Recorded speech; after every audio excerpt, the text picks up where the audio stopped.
Hello students, हम लोग संबंध फलन और द्विचर संक्रिया पर आधारित जो विविध प्रश्नावली दी है उसको देख रहे हैं और ये क्वेश्चन नंबर है 11। क्या कह रहा है? माना कि f जिसका डोमेन है, डोमेन के एलिमेंट यहाँ दिया x और जो x है 0 से π/2 तक का कोई भी वैल्यू हो सकता है और इसका को डोमेन है r, यानी कि इस पे ये डिफाइन है fx = sin x से। फंक्शन g जो है इसका भी डोमेन सेम ही है और इसका को डोमेन r, ताकि फंक्शन gx = cos x, ये दो फलन दिए गए हैं। सिद्ध करें कि फंक्शन f और g 1 फलन है, लेकिन f प्लस g 1 फलन नहीं है, ये हमें दिखाना है। ये 1 फलन नहीं होगा, ये हमें साबित करना है। चलिए देखते हैं हम लोग। पहले हम लोग इस वाले के लिए sin x के लिए फंक्शन f जिसका डोमेन 0 से π/2 तक है और को डोमेन है r। fx = में दिया हुआ है sin x। चलिए तो हम लोग एक के लिए हम मान लेते हैं कि f(x1) जो होगा इक्वल होगा f(x2) के for all x1 x2 belongs to इसके डोमेन से जो कह रहा है 0 से π/2 तक लाई करते, इससे बिलोंग कर रहा है। तो यहां से आ जाएगा sin x1 और इधर sin x2। अब देखिए यहाँ फर्स्ट क्वाड्रेंट की बात हो रही है, 0 से π/2 यानी फर्स्ट क्वाड्रेंट में, और फर्स्ट क्वाड्रेंट में हर एक साइन के इस x1 x2 के लिए हर एक के लिए डिफरेंट एलिमेंट के डिफरेंट इमेज आएंगे ही, तो x1 x2 के इक्वल हो जाएगा, इसलिए f(11) है। ये हमने दिखा दिया। अब दूसरा देखते हैं। अब दूसरा वाला फंक्शन g जिसका डोमेन है 0 से π/2 तक उसके एलिमेंट हो सकते हैं और को डोमेन है r और gx = में है cos x। ये भी फर्स्ट क्वाड्रेंट में है, यह भी फर्स्ट क्वाड्रेंट में है, तो इसके लिए चलिए मान लेते हैं 0 से π/2 फर्स्ट क्वाड्रेंट में आएगा। gx1 gx2 के इक्वल है for all x1 x2 belongs to domain जो दिया हुआ है हमारे पास, ठीक है। यानी आ जाएगा cos x1 = में cos x2। तो फर्स्ट क्वाड्रेंट में है तो यहाँ फर्स्ट क्वाड्रेंट में cos में वैल्यूज इक्वल, डिफरेंट एलिमेंट के डिफरेंट इमेज होते हैं, इसलिए अगर cos x1 cos x2 के इक्वल है तो x1 भी x2 के इक्वल हो जाएगा, इसलिए यहाँ पर फंक्शन g 1 है। अब f प्लस g की जब बात आ रही है, f प्लस g की जब बात हो रही है, f प्लस g की बात हो रही है, तो उसके लिए देखिए नाउ f प्लस g के लिए तो हमें लेना होगा कि f x1 प्लस का g x1 इक्वल टू है, ये मान लेते हैं f x2 प्लस का g x2 for all x1 x2 belongs to किसके, ये जो डोमेन दिया था x जिसके एलिमेंट है और ये 0 से π/2 तक हो सकता है, ठीक है ना जी। तो यहाँ पर अब क्या होगा, तो यहाँ पे आ जाएगा sin x1 प्लस का cos x1, इधर sin x2 प्लस का cos x2। अब इसके बाद देखिए यहाँ पर अगर हम लोग यहाँ पे क्या करते हैं, √2 से मल्टीप्लाई और √2 से डिवाइड, ठीक है ना जी, √2 से डिवाइड और मल्टीप्लाई करते हैं, ठीक है। यहाँ पे भी √2 से डिवाइड और √2 से मल्टीप्लाई, ठीक है। चलिए इतना की। अब यहाँ √2 हटा देते हैं, ये वाला यहाँ देखो, ये cos में और ये साइन में इसके वैल्यू रख देते हैं। sin x1 यहाँ पे ये cos साइन में ही रखते हैं, यहाँ पे sin π/4 का, cos x1 cos π/4 का, sin x2 sin π/4 का, cos x2 cos π/4 का। तो ये फॉर्मूले पे सेट हो जाएगा, cos a cos b plus sin a sin b, तो यहाँ से हो जाएगा cos यहाँ पर π/4 माइनस का x1, इधर हो जाएगा cos π/4 माइनस का x2, ठीक है ना जी। ऐसे हम लोग लिख सकते हैं। चलिए तो अब यहाँ पे देखिए क्या होगा। अब हम लोग यहाँ पर क्या ले सकते हैं जी, यहाँ पर हम लोग फॉर्मूला पढ़े हैं ट्रिग्नोमेट्रिक इक्वेशन में, तो 4 π/4 माइनस x1 इक्वल टू हो जाएगा 2n pi plus minus π/4 minus का x2। यहाँ पर लिख सकते हैं कि n किससे बिलोंग करेगा, इंटीजर से। तो अगर आप n बराबर में 0 रखते हैं तो देखिए इधर आ जाएगा π/4 माइनस x1, ये 0 हो जाएगा। यहाँ पे प्लस वाला पहले लेते हैं, π/4 माइनस x2, π/4 से π कैंसिल, x1 इक्वल टू में x2। अब देखिए इसमें माइनस वाला भी एक बचेगा, माइनस वाला भी बचेगा, तो माइनस वाला जब n के 0 रखें तो माइनस वाले में देखिए क्या हो जाएगा। यहाँ से यहाँ पर π/4 माइनस का x1, यहाँ माइनस का π/4 और प्लस हो जाएगा, यहाँ माइनस बदल जाएगा तो प्लस x2। ठीक है ना जी। एक काम करते हैं, इन दोनों इसको इधर लेके चले जाते हैं, x1 को इधर और इसको इधर, तो यहाँ पे हो जाएगा π/4 प्लस π/4 माइनस का x2 इक्वल टू में x1। तो यहाँ से अब आपका x1 किसके इक्वल हो जाएगा, तो ये π/4 पाई बाई कितना हो जाएगा 2 और माइनस का x2, π/2 माइनस का x2 भी हो जाएगा।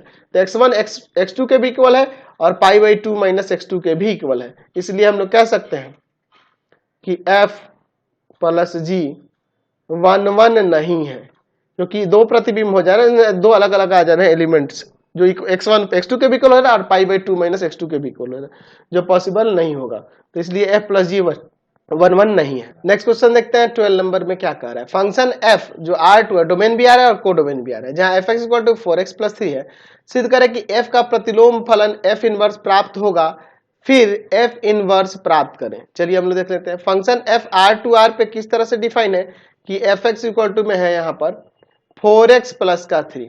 एकाएकी अच्छा तक दिखाना होगा, इन्वर्टिबल होगा तभी ना उसका इनवर्स निकाल सकते हैं, यानी एकाएकी अच्छा तक दिखाना होगा। तो पहले 1 1 चेक करते हैं। हम लोग यहाँ मान लेते हैं कि fx1 जो है ना बराबर है यहाँ पर fx2 के, ठीक है। फॉर ऑल x1 और x2 किससे बिलोंग करेगा, इसके डोमेन से, R से।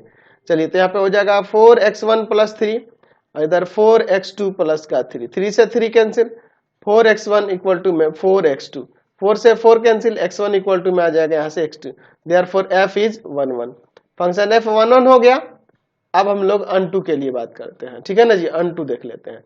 अनटू के लिए हम लोग मान लेते हैं कि यहाँ पर y जो है फंक्शन fx के इक्वल है, यानी y इक्वल टू में हो जाएगा यहाँ से 4x प्लस का 3। तो x का मान क्या आ जाएगा, y माइनस 3 और y में ये 4 आ जाएगा, ठीक है ना जी।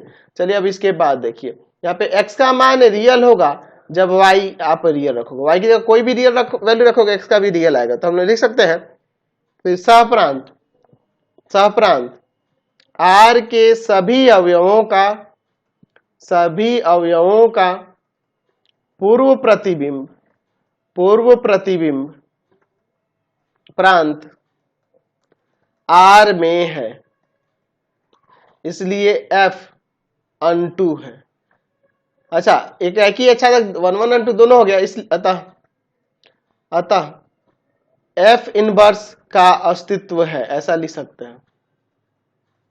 और f इनवर्स क्या होगा, यहाँ पे f इनवर्स अगर आप निकलना होगा, अगर मान लीजिए हम लोग वेरिएबल x के फॉर्म में यहाँ पे लिखेंगे तो बस यहाँ पे y की जगह पे x आ जाएगा, है ना जी। y की जगह x आ जाएगा 1/4 इंटू में x माइनस का 3, या ऐसे भी लिख सकते थे x माइनस 3/4, ऐसे भी ये भी चलेगा, ठीक है ना जी। तो ये आपका इनवर्स हो जाएगा। नेक्स्ट क्वेश्चन देखते हैं 13 नंबर। सिद्ध करें कि फंक्शन f जिसका डोमेन है, देखिए ये क्लोज इंटरवल है -1 to 1 और को डोमेन है R, जहां fx इक्वल टू में दिया x बाई में x प्लस 2 1 1 है, एक ही है।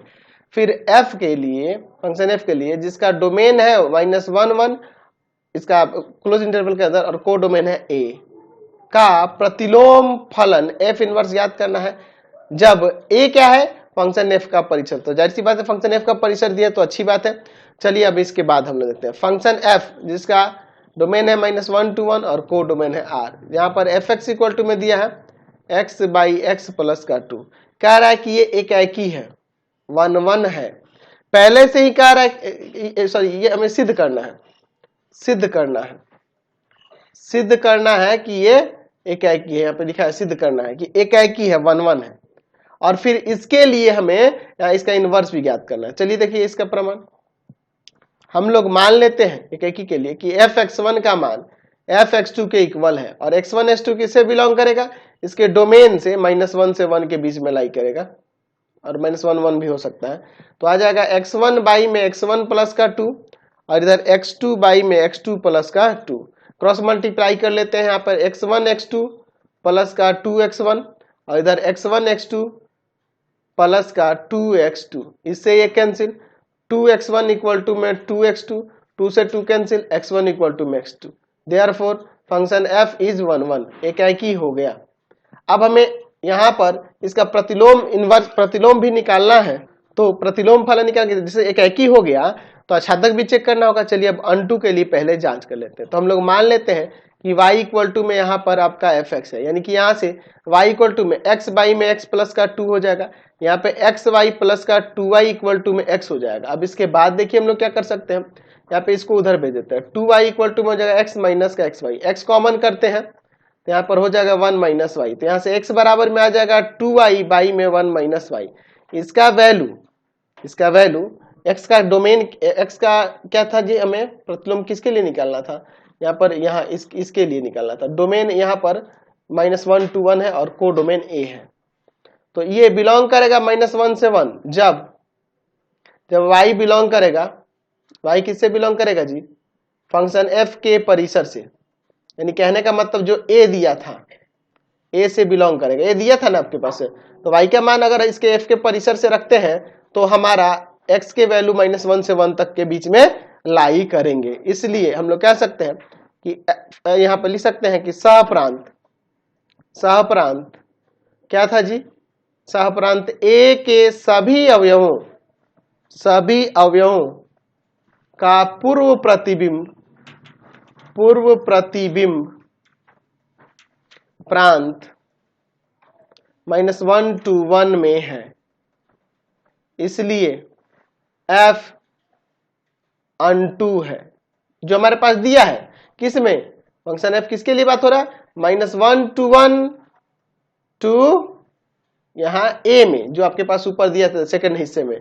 चलिए तो अब हमें इसका इनवर्स निकालना था, तो f इनवर्स क्या होगा, f इनवर्स ऑफ, मान लीजिए वेरिएबल x ले लेते हैं तो इसमें चेंज कर देंगे, 2x बाई में 1 माइनस का x यहाँ पे हो जाएगा इसका प्रतिलोम, ठीक है ना जी। चलिए अच्छा अब देखिए, जब ये फंक्शन आ जाएगा तो इसका ये रेंज हो जाएगा और ये डोमेन हो जाएगा, तो इसमें ये 1 कभी नहीं आएगा, 1 के इक्वल नहीं होगा, यहाँ x कभी भी 1 के इक्वल नहीं होगा, ताकि ये परिभाषित हो सके इसलिए, है ना जी। नेक्स्ट क्वेश्चन देखिए 14 नंबर, माना कि फंक्शन f जिसका डोमेन है रियल नंबर है बट उसमें पॉजिटिव रियल नंबर्स है, ठीक है, और को डोमेन है -5 टू इंफिनिटी, जहां fx equal to 9x² plus का 6x माइनस 5। सिद्ध करें कि f का प्रतिलोम फलन f इनवर्स प्राप्त होगा, फिर f इनवर्स प्राप्त करें।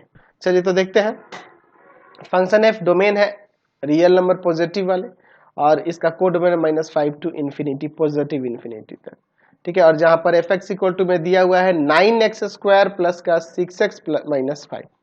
चलिए तो हम लोग पहले 1 1 के लिए जांच कर लेते हैं, 1 1 2 दोनों देखना होगा ना जी। मान लेते हैं यहाँ पर कि fx1 का मान fx2 के इक्वल है ना जी, fx2 के इक्वल है for all x1 x2 belongs to इसके डोमेन रियल पॉजिटिव से, या 9x1 का स्क्वायर 6x1 माइनस का 5, 9x2 का स्क्वायर प्लस का 6x2 माइनस का 5, 5 कैंसिल। अच्छा इन सबको एक तरफ कर लेते हैं, 9x1 का स्क्वायर माइनस 9x2 का स्क्वायर प्लस का 6x1 माइनस का 6x2 इक्वल टू में 0, 9 कॉमन x1 स्क्वायर माइनस का x2 square, 6 common x1 minus का x2। अब इसके बाद देखिए हम लोग क्या कर सकते हैं, यहाँ पर एक बार माइनस में एक बार प्लस में कर देते हैं, x1 माइनस x2, यहाँ पर फिर x1 प्लस का x2 प्लस का 6x1 माइनस का x2 इक्वल टू में 0। यहाँ पे x1 x2 कॉमन कर लेते हैं, x1 माइनस x2 तो आ जाएगा x1 प्लस का x2 प्लस का 6 इक्वल टू में 0, ठीक है। अब देखिए यहाँ से देखिए x1 minus x2 equal to में 0 और यहाँ x1 plus x2 plus 6 equal not equal to 0 होगा, क्यों, क्योंकि हम लोग देख रहे हैं कि x1 x2 रियल पॉजिटिव है, तो पॉजिटिव है तो ऐड होने पे ये कभी भी 0 हो सकते हैं, नहीं हो सकते थे तो कंडीशन होगा नहीं, यानी कि यहाँ से x1 इक्वल टू में x2 हो जाएगा, देयरफॉर f 1 1 है, फंक्शन f क्या हो गया 1 1 हो गया। अब अनटू के लिए चलते हैं, अनटू के लिए देखते हैं, तो अनटू के लिए हम लोग मान लेते हैं कि y इक्वल टू में fx, y इक्वल टू में fx ले लेते हैं, यानी कि यहाँ से y इक्वल टू में क्या हो जाएगा, fx का वैल्यू क्या है, तो fx का वैल्यू दिया है 9x² प्लस का 6x माइनस का 5। यहाँ से हम लोग इसको वेरिएबल में चेंज लाते हैं, किस तरह से, चलिए अब एक काम करते हैं, इसमें इसको y को उधर लेके चले जाते हैं, ठीक है ना जी। तो यहाँ जाएगा 9x² प्लस का 6x minus 5 minus y equal to 0, 9x² plus का 6x माइनस 5 प्लस y हो जाएगा इक्वल टू में 0। चलिए तो अब यहाँ से x का वैल्यू निकालते हैं क्वाड्रेटिक इक्वेशन लेकर, x इक्वल टू में ये क्वाड्रेटिक इक्वेशन ले लेते हैं, ठीक है। x इक्वल टू में हो जाएगा माइनस ऑफ b यानी कि 6, ठीक है ना जी, प्लस माइनस और रूट अंडर बी स्क्वायर यानी 6 का स्क्वायर माइनस 4 a के जगह पे है 9 और c की जगह पे है माइनस ऑफ, तो यहाँ प्लस कर देते हैं 5 प्लस y और y में 2 इंटू में a के जगह पे है 9, x इक्वल टू में -6 प्लस माइनस रूट ऑफ 36, ठीक है ना जी, और प्लस का यहाँ पर हो जाएगा कितना हो जाएगा जी, ये आ जाएगा 36 5 जा 180 है ना जी, और आपका प्लस का 36y और y में 18। फिर इसके बाद देखिए x इक्वल टू में -6 प्लस माइनस रूट ऑफ, इन दोनों को ऐड कर देते 216 और प्लस का 36y और y में 18। x इक्वल टू में -6 plus minus root under 36 common, तो 36 जब कॉमन होगा यहाँ पे 6 प्लस का y बच जाएगा और y में 18। 36 रूट से बाहर निकलेगा तो 6 हो जाएगा, यानी कि अब यहाँ से 6 कॉमन करो तो -1 plus minus root under 6 plus का y और y में 18, 6 3 जा 18, तो x का वैल्यू हो जाएगा -1 plus minus root under 6 plus y में रूट अंडर 3। अब देखिए इसका जो वैल्यू होगा, इसका डोमेन और को डोमेन एक बार देख लेते हैं। फंक्शन में डोमेन और को डोमेन r और यहाँ -5 से इन्फिनिटी दिया है, ठीक है ना जी। इसका वैल्यू x का वैल्यू बिलोंग करेगा रियल नंबर, जब y का वैल्यू बिलोंग करेगा -5 और -5 से बड़ा, बस रियल नंबर इनफाइनाइट तक दे देंगे, पॉजिटिव तक, तो ठीक है ना जी, उससे छोटा लेंगे तो काम गड़बड़ हो जाएगा। तो यहाँ पे लिख सकते हैं कि सहप्रांत जो दिया है इसका क्या था जी, -5 टू इन्फिनिटी पॉजिटिव में के सभी अवयवों का पूर्व प्रतिबिंब प्रांत R में है ना जी, रियल पॉजिटिव में है, इसलिए F अनटू है। तो जब एकाएकी अच्छादक दोनों हो गया, अतः F इनवर्स का अस्तित्व है। F इनवर्स का अस्तित्व होगा तो F इनवर्स ऑफ X क्या हो जाएगा, तो इसी में चेंज कर देंगे बस, है ना जी। तो -1 प्लस रूट अंडर 6 प्लस का x बाई में 3 रूट मैंने कैसे लगा दिया, 3 होगा बस, यहाँ रूट थोड़े लगेगा जी। चलिए तो यहाँ पर ये x का वैल्यू यहाँ पर आ गया, ठीक है। x का वैल्यू जो है यही वेरिएबल में चेंज कर दिए तो f इनवर्स ऑफ x हो गया।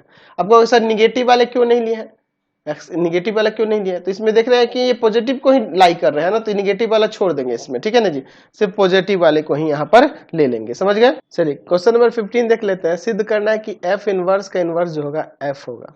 चलिए हमारे पास हम ये जानते हैं कि जो इन्वर्टिबल फंक्शन होता है ना, जो किसी फंक्शन का इनवर्स निकालते हैं तो वो भी बाइजेक्टिव होता है, ये तो हम लोग जानते हैं, यानी कि वो भी आपका 1 1 अनटू होता है, ठीक है। तो अगर हम लोग यहाँ पे ले लेते हैं कि F A से B में व्युत्क्रमणीय फलन है, यानी इन्वर्टिबल फंक्शन है, तो F इनवर्स किसमें होगा, B to A में व्युत्क्रमणीय, F inverse B to A में फलन, ऐसे लिख देते हैं, फलन F का प्रतिलोम होगा, ऐसे लिख सकते हैं ना जी। अब देयरफॉर अगर हम लोग फंक्शन F इनवर्स के साथ F को लें, यानी F के साथ F इनवर्स का कंपोजिशन ही करेंगे तो हमें आइडेंटिटी मिलेगा, है ना जी। तथा अगर हम लोग F इनवर्स के साथ F का कंपोजिशन निकालें तब भी आइडेंटिटी मिलेगा इसके डोमेन पे और इसमें इस फंक्शन के डोमेन पे। तो हम लोग देख रहे हैं कि आइडेंटिटी फलन यहाँ पे प्राप्त हो रहा है, इस फलन के साथ इस फलन का कंपोजिशन करने पे आइडेंटिटी मिल रहा है ना, और इसके विपरीत हम लोग F इनवर्स का भी F के साथ कंपोजिशन कर रहे हैं तो आइडेंटिटी मिल रहा है। इसका मतलब ये है ना, हम लोग लिख सकते हैं कि F जो होगा F इनवर्स का प्रतिलोम है या आप ऐसे भी लिख सकते हैं कि एफ इनवर्स का जो प्रतिलोम होगा वह एफ होगा। यही ना मैं प्रमाण करूँ। तो आज की क्लास में इतना ही, नेक्स्ट वीडियो में आगे देखेंगे। आपको हमारे 3 चैनलों को सब्सक्राइब करना होगा। पहला है पाथ फाइंडर क्लासेस छपरा, दूसरा है आपके पास भारती भवन रविकांत सर, भारती भवन रविकांत सर, रविकांत सर, और तीसरा चैनल है Ravikant sir R D Sharma solution, R D Sharma solution. तीनों चैनलों को सब्सक्राइब कर लेंगे। इससे रिलेटेड वीडियो के लिए सीधे डिस्क्रिप्शन में, इससे रिलेटेड नोट्स के लिए गूगल पे जाकर सर्च करेंगे www.ravikantsir.in, और यहाँ जाकर आप सभी क्लासेस के नोट्स, उनके पीडीएफ को डाउनलोड कर सकते हैं, पढ़ सकते हैं। इंस्टाग्राम और फेसबुक पे जाकर पाथफाइंडर क्लासेस सब्ट्रैक्ट को लाइक एंड फॉलो करना नहीं भूलेंगे। Thanks for watching the video.